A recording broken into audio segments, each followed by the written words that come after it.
Assalamualaikum warahmatullahi wabarakatuh.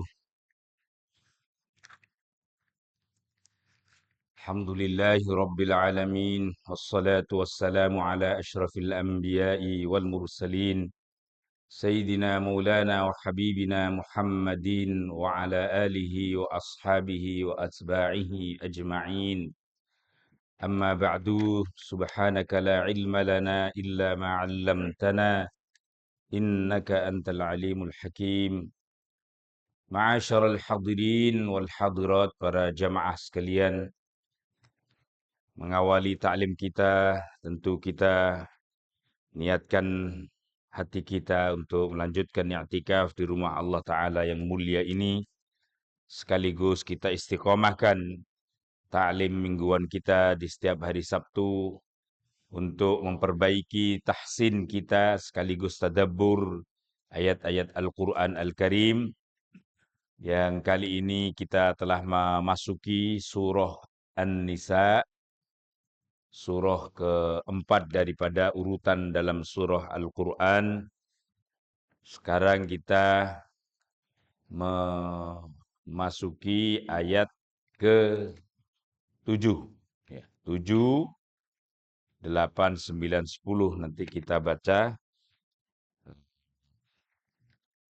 daripada apa yang menjadi tema pada kesempatan pagi hari ini, sekaligus juga insya Allah nanti masih lanjut teori-teori ilmu tajwidnya.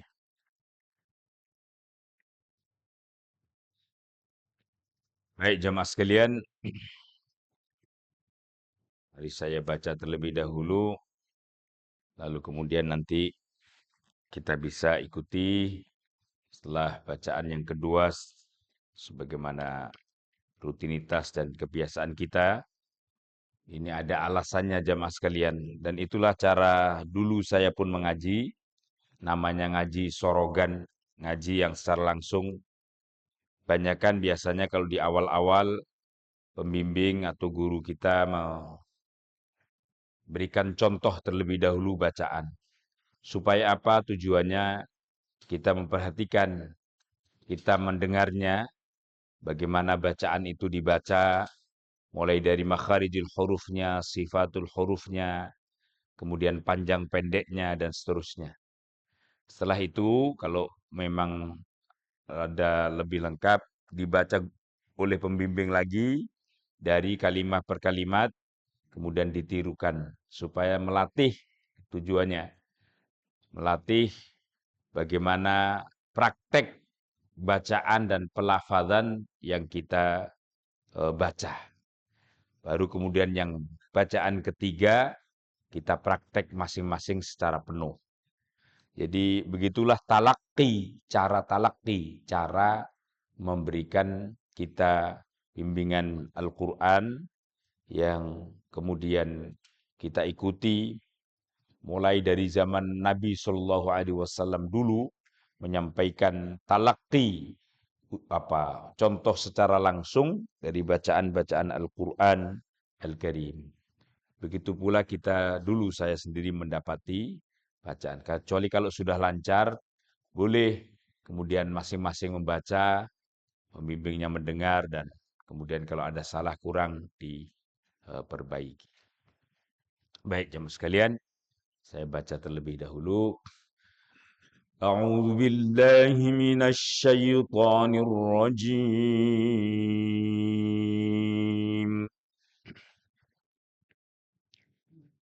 للرجال نصيب مما ترك الوالدان والأقربون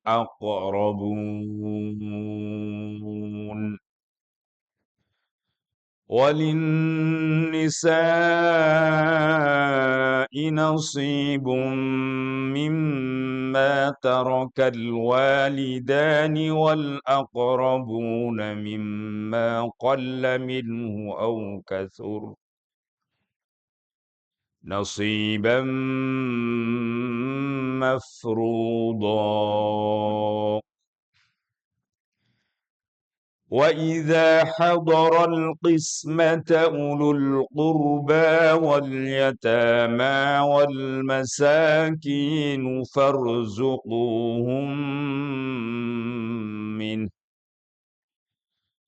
فارزقوهم منه وقولوا لهم قولا معروفا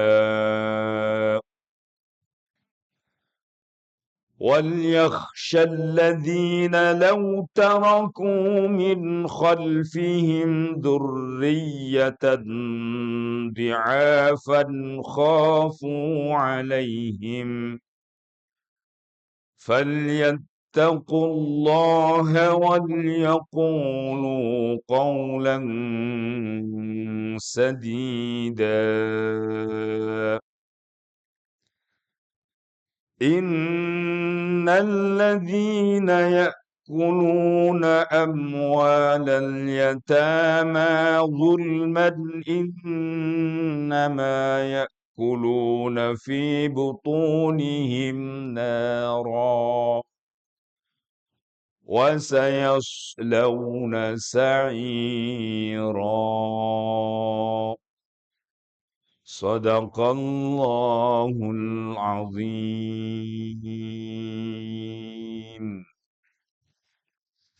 Hadirin para jamaah sekalian, sebelum kita praktek sedikit saya singgung tentang makna dan pesan yang terkandung dari ayat ke-7 sampai ke-10 dari surah An-Nisa. Ayat ini masih melanjut memberikan penjelasan tentang bagaimana hukum-hukum perempuan dalam pandangan Islam, hak dan kewajibannya apa, terutamanya orang-orang perempuan yang ditinggalkan oleh orang tuanya, apa yang kemudian diperolehnya sebagai ahli waris dari orang tua yang telah meninggalkannya. Melalui ayat ini, Al-Quran menegaskan bahwa baik lelaki maupun perempuan itu mendapati bagian dari harta kekayaan yang ditinggalkan dari orang tua mereka. Itulah Islam mengangkat harkat dan martabatnya wanita, di mana sebelum datangnya Islam wanita tidak dipandang sama sekali. Bahkan direndahkan derajatnya oleh kaum Arab, kaum jahiliyah kala itu. Maka melalui ayat ini ditegaskan bahwa baik laki maupun perempuan dari ahli waris yang mendapati orang tuanya meninggal, itu harus diberikan bagiannya masing-masing. Maka dikatakan di sini lirrijali nasibun, bagi lelaki nasibun ada hak dan bagiannya mimma tarakal walidani, dari harta peninggalan yang ditinggalkan oleh kedua orang tuanya, wal aqrabuna, dan juga kerabatnya sesuai dengan hubungan pada status keluarganya. Lalu ditegaskan di sini walin nisa'i. Nah ini yang pentingnya. Walin nisa'i, dan bagi perempuan-perempuan, sebagaimana nama surah An-Nisa. Jadi setiap surah dari nama itu pasti ada lafadznya yang ada di dalam surah. Inilah makanya diambil nama walin nisa, dan bagi perempuan-perempuan yang menjadi nama surahnya ini, nasibum mimma tarakal walidani wal aqrabun, juga mendapatkan bagian dari harta kekayaan yang ditinggalkan oleh kedua orang tuanya maupun keluarga sesuai dengan hubungannya. Mimma qalla minhu au kasur, baik itu pembagiannya ada yang sedikit, ada yang banyak. Memang pada prinsipnya kemudian ditegaskan oleh Al-Quran pada ayat-ayat yang lain dinyatakan lidzakari mithlu hadzil unthayain, bahwa anak laki-laki itu mendapatkan satu dan kemudian perempuan separuh dari yang satu itu. Artinya kalau kita kemudian dihitung dari angka 1, maka sepenuhnya laki-laki mendapatkan 1 itu. Sementara yang perempuan mendapatkan setengah dari angka 1. Kalau 10 ya 5. Kalau yang 5 ya 2,5. Begitu seterusnya. Tetapi, nah, ini tidak membedakan jamaah sekalian. Pertama, mengangkat sama sekali perempuan yang tidak mendapatkan harta waris. Lalu yang kedua, kewajibannya perempuan kepada laki-laki tidak ada dalam hal memberikan nafkah. Yang wajib memberikan nafkah itu adalah orang laki-laki. Karena itu laki-laki diberikan peninggalan daripada pembagian warisan utuh. Karena dia nanti yang akan memberikan nafkah sepenuhnya kepada istri-istri mereka. Beda dengan seorang istri, tidak ada. Istri berkewajiban menafkahi suami. Yang kedua, laki-laki yang mau menikah itu juga berkewajiban memberikan mahar kepada calon istrinya yang kemudian menjadi istrinya. Mahar ini diterima sepenuhnya dan menjadi hak milik penuh seorang istri. Itulah keadilan Islam. Jadi memang dikasih lebih, tetapi tuntutannya juga lebih, kewajibannya juga lebih. Perempuan dikasih separuh tapi tidak ada tuntutan apa-apa. Kalau orang hanya memandang sebelah mata, kok laki-laki dikasih 1, perempuan dikasih separuh. Harus dilihat yang lain dong. Kewajibannya laki-laki apa? Kewajiban perempuan apa? Sehingga kemudian ada keadilan. Maka kalau kemudian selanjutnya tatkala menjadi suami istri, maka pas saat terhitung menjadi suami istri itulah diakui sebagai harta kekayaan bersama.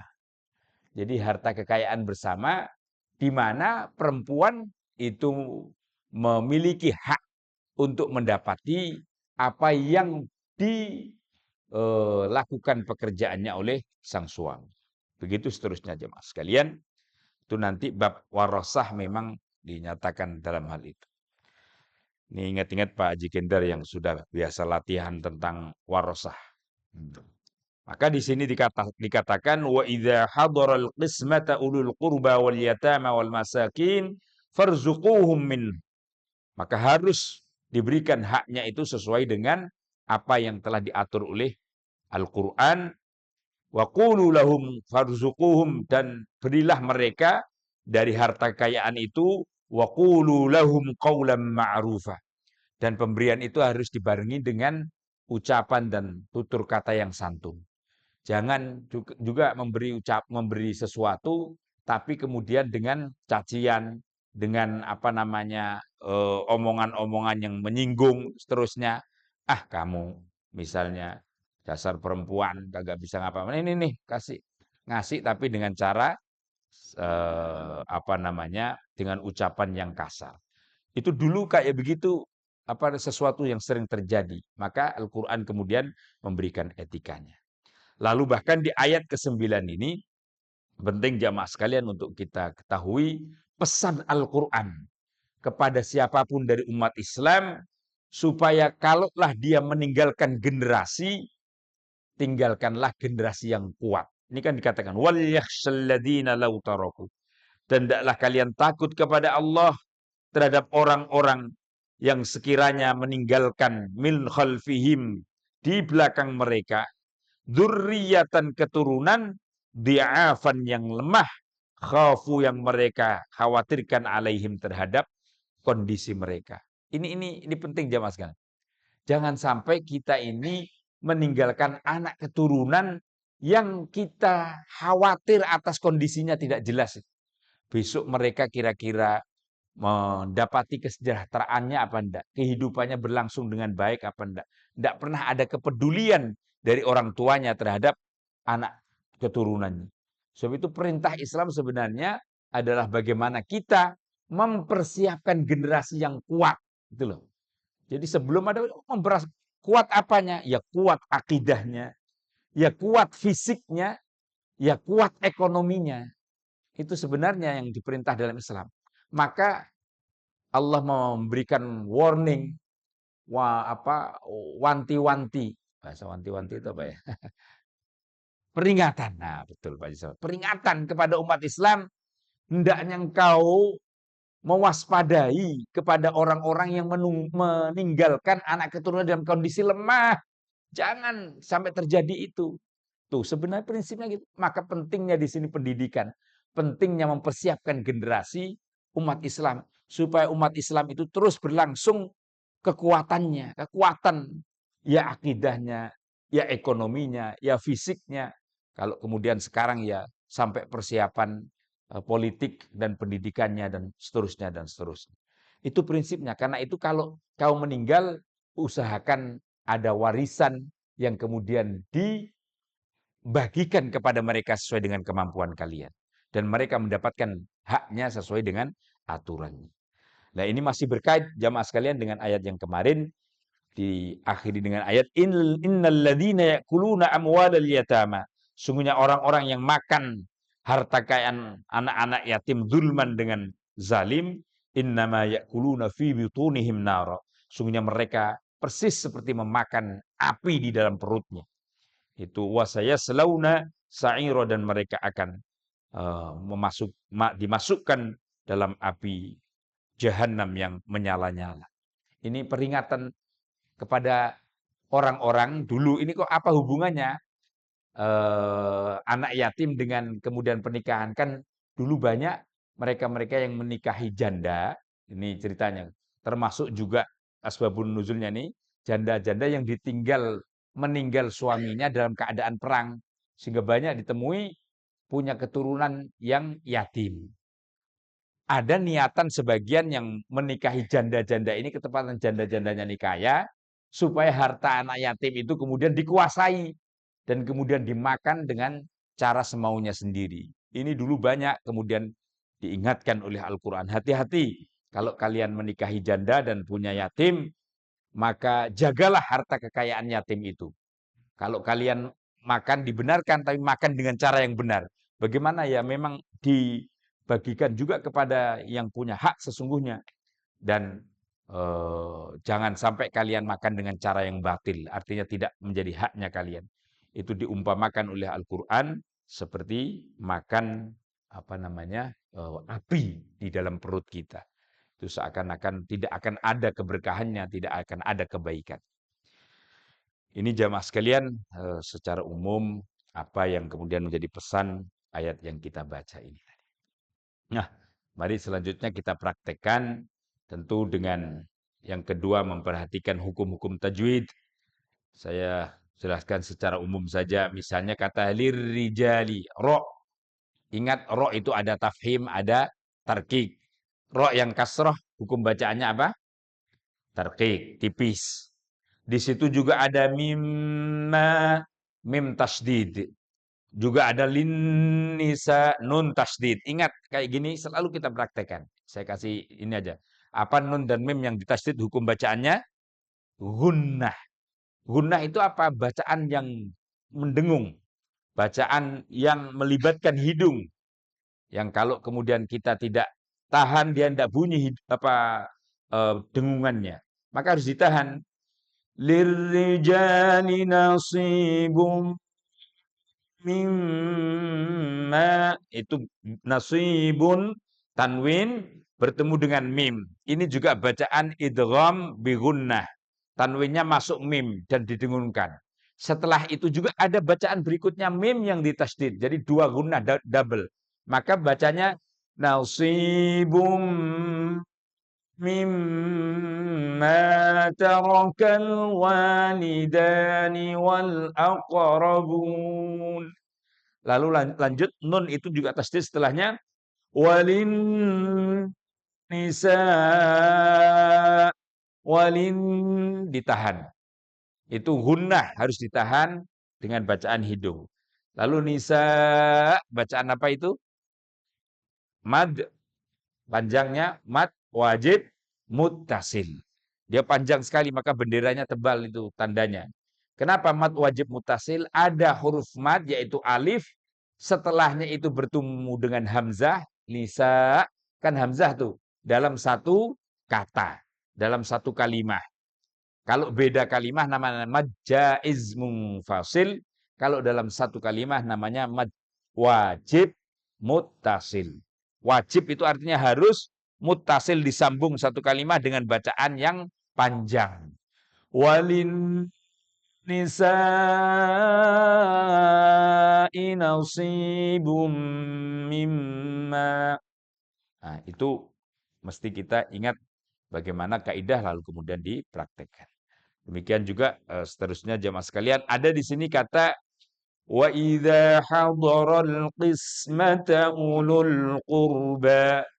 Wawunya itu nggak usah dibaca panjang seperti kayak kemarin ulul arham, ulul qurba, ada tulisannya tapi tidak ada harokatnya. Maka wawu itu tidak perlu dibaca panjang, nggak boleh dibaca ulul qurba, bukan. Tapi ulul qurba. Nah, itu aja yang perlu kita tandain dari hukum tajwid yang ada. Masih dalam hal praktek makharijul huruf, nanti saya tambahkan beberapa huruf yang memiliki kemiripan atau kesamaan. Kemarin terakhir sampai mana ya? Shot sudah shot. Ingat saya shot ya. Apa dot? Shot kayaknya. So. So. Shot bukan sa, bukan sya, tapi so. Ada suritnya sedikit dan ada bacaan tebalnya. So, si, su, sos. Mari.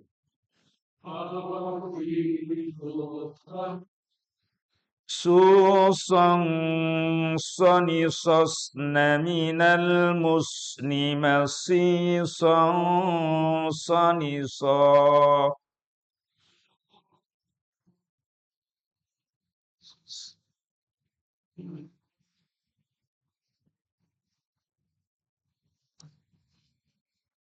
Kadang dot. Dadi dad. Tidak boleh dod loh ya. Ini bukan qalqalah. Dadi dad. Ya. Nah, tadi masih kedengar qalqalahnya ya. Dudan dani dad. Minal mudni madidan dani dad.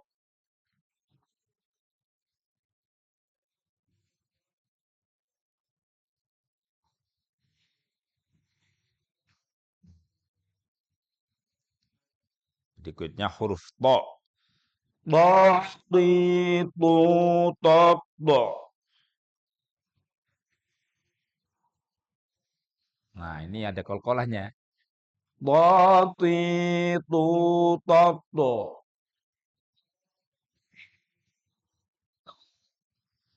Du, dong, toni, top, do. Naminal mudni mati, tong, toni, do.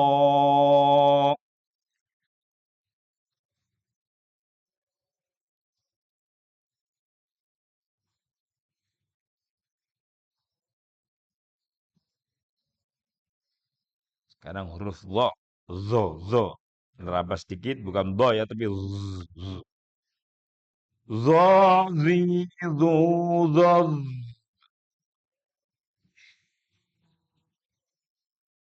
Zo, zi, zu, zoz.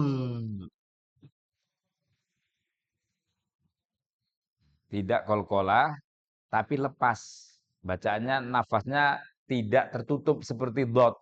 Kalau dot tertutup, dom tertutup. Tapi kalau zo nerabas. Zo, zi, zu, zoz. Zu, zon, zoni, zozna minal muzni mazi, zon, zoni, zo.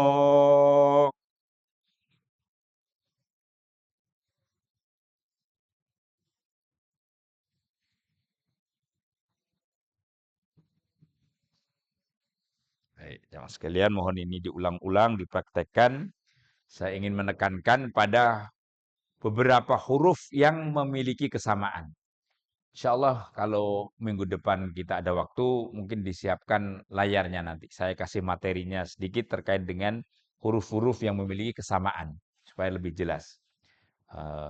Ada kemarin sekitar 7 atau 8 huruf yang memang banyak orang membacanya kalau nggak hati-hati bisa salah. Bisa kemudian merubah juga makna karena salah bacaan.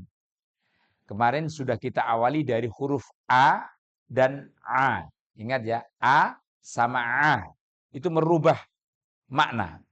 A biasa saja. A kita A punya apem, apalagi apel, arang A. Dia dari rongga mulut. Tapi kalau A itu pasti kerasa di tenggorokan. Alamin. An yang hampir menyatu di dalam latihan surah Al-Fatihah itu an'amta. Kalau anak-anak kecil yang baru belajar suka kesilip-silip nih. Kadang-kadang an'amta sama ainnya. Kadang hamzahnya an'amta. Malah kadang-kadang anak kecil biasa amta. Jadi nun sama mimnya disamakan. Nah, ini praktek yang harus dibedakan betul antara an, hamzah, amta, ain. Lalu yang kedua, nah ini pelajaran kita pada kesempatan kali ini, antara ta dan to. Ini tadi to, itu, to. Taknya sudah kita tat. Ini jelas huruf yang berbeda. Tapi kalau kita sampai kemudian bacanya tidak tepat, bisa mirip-mirip ini. Ta itu jelas bukan huruf qalqalah. Maka jangan sekali-kali memantulkan huruf ta dalam keadaan mati. Misalnya kayak tabat. Nah, ini salah. Gak ada bacaan tabat karena itu ta. Yang ada ta itu adalah huruf hams. Sifatnya hams. Hams itu desisan kecil. Maka kalau kita membaca tabat itu kecil aja. Sekiranya kita saja yang dengar. Jangan juga terlalu keras. Tabat yada enggak salah juga. Tabat yada kecil ada desisannya. Kalau to itu terpantul. Misalnya apa? Yang to yang dipantulkan. Enggak. Bila biwata bermaknaan enggak ada toknya ya. Oh, kalau lagi nyari susah ini. Apa yang sekiranya toknya mati? Matluba. Toknya dipantulkan dengan setengah harokat. Bukan matluba, bukan. Itu tandanya satu. Jadi tolaba ya tulubu matlub. Tok itu. Matlo. Bukan mat. Tapi matlo. Ada pantulannya. Nah, ini yang pertama. Yang kedua, tok hurufnya tebal. Tak hurufnya tipis. Maka bacanya ta. Tata. Kita punya t, ta. Kalau tebal bunyinya bukan ta tapi to. To jadinya op. Persis di dalam prakteknya ihdinas siratal mustaqim. Ini kalau antara to dengan tak berdekatan. Kita ini kalau bacaan orang belum fasih biasanya ihdinas siratal mustaqim kan sama itu. Padahal to baru mustaqim, nggak boleh mustaqim, nggak boleh. Itu namanya tak menjadi to, yang to menjadi tak. Nah, ini bolak-balik. Ini karena ada kemiripan. Ini contoh yang paling mudah di surah Al-Fatihah. Ihdinas siratal tol, bukan tal. Ya. Tol, bukan kalau kita contohnya tol itu tol. Kan nggak ada kita nanya sudah masuk tal belum? Harus masuk tol. Berarti nggak ada tal. Tok, contoh tok ya tol itu. Siratal an'am, siratal ladzina an'amta alaihim. Enggak boleh an'amta alaihim, enggak. Tapi an'amta, ta itu hurufnya tipis, berada di ujung lidah dengan mengeluarkan desisan. Makanya kalau dibaca, bedanya antara to yang diwakafkan itu menjadi qalqalah, kalau tak hanya sekedar hames. Ini tolong benar-benar dipraktekkan dengan benar. Jadi jamaah sekalian, sekali lagi huruf yang memiliki kemiripan tapi tidak sama bacaannya dan pelafadznya, makhrajnya maupun sifatnya jelas beda, itu ta dan to. Maka ini yang baru kedua ya, supaya nanti di prakteknya disesuaikan. Sekali lagi kalau to masuk huruf qalqalah, kalau ta itu hames. To huruf tebal, kalau ta huruf tipis, dan bacaannya juga harus seperti kalau kita baca meskipun tidak Quran, doa tadi misalnya Allahumma hdina fi man hadait. Nah, hadait tipis, tapi nggak usah keras. Kalau keras juga salah. Misalnya Allahumma hdina fi man hadait. Nah, itu terlalu. Cukup dengan diri kita dengar sudah cukup. Allahumma hdina fi man hadait. Wa'afina fi man afait. Itu tak semuanya itu. Ada tadi saya membaca huruf yang antara to dan tak itu sama. Saya tadi membaca huruf apa sih? Luqman ya. Saya tadi merasa laqad atayna Luqman al-hikmata an yashkura lillahi wa yashkur fa inna ma yashkuru nafsihi man kafara fa inna Allaha ghaniyyun hamid. Qala Luqman li ibnihi wa huwa ya'iduhu ya bunayya la tusyrik billahi innasyirka la dzulmun 'adzim wa wassayna al-insana biwalidayhi hamadu ummuhu wa ala wahni wa fisalu fi 'amin nashkuru. Apa tadi ya, antara tak dan tok menyatu itu. Saya lupa ayat apa namanya bacaannya. Ya bunayya innaha in takum mithqala habatin min khardalin. Apa? Fal fala tuti'huma, itu yang saya maksudkan. Betul Pak Andono. Ini karena fala tuti'huma itu tak langsung masuk tok. Ini hati-hati. Nah, kalau enggak dibacanya pas, bisa tak dua-duanya, bisa tok dua-duanya. Karena harokatnya taknya fathah ini rawan. Falatu tak. Di toknya kasroh. Biasanya kalau toknya fathah itu jelas to, ta jelas. Tapi kalau li itu kalau enggak benar-benar dibedakan bisa kayak tak. Fala tuti, nah, kan sama tak tanya. Atau fala tuti, ya salah. Yang pertama tak, yang kedua to. Itu yang saya maksud betul tadi. Ini tak dan to yang menyatu. Fala tuti'huma wa sahibhuma fid dunya ma'rufa. Fala tuti'. Ain juga yang pas. Jadi itu tak dengan to yang berdekatan sekali. Maka prakteknya harus pas. Sekira ini jamaah sekalian, huruf yang mirip yang kedua yaitu ta dan to yang sudah kita pelajari supaya benar-benar kemudian menjadi pedoman kita semuanya. Sampai di sini jamaah sekalian, insyaallah mungkin minggu depan boleh kita ada materinya sendiri khusus terkait dengan huruf-huruf yang mirip ini supaya lebih jelas. Mari kita akhiri dengan doa bersama-sama. Allahumma arhamna bil Qur'an waj'alhu lana imaman wa nuran wa hudan wa rahmah. Allahumma ذكرنا منه ما نسينا وعلمنا منه ما جهلنا وارزقنا تلاوته آناء الليل وأطراف النهار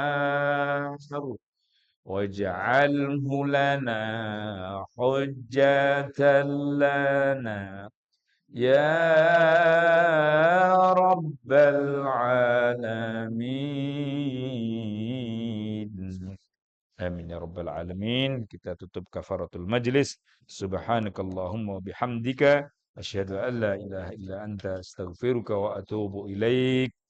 Wassalamu alaikum warahmatullahi wabarakatuh.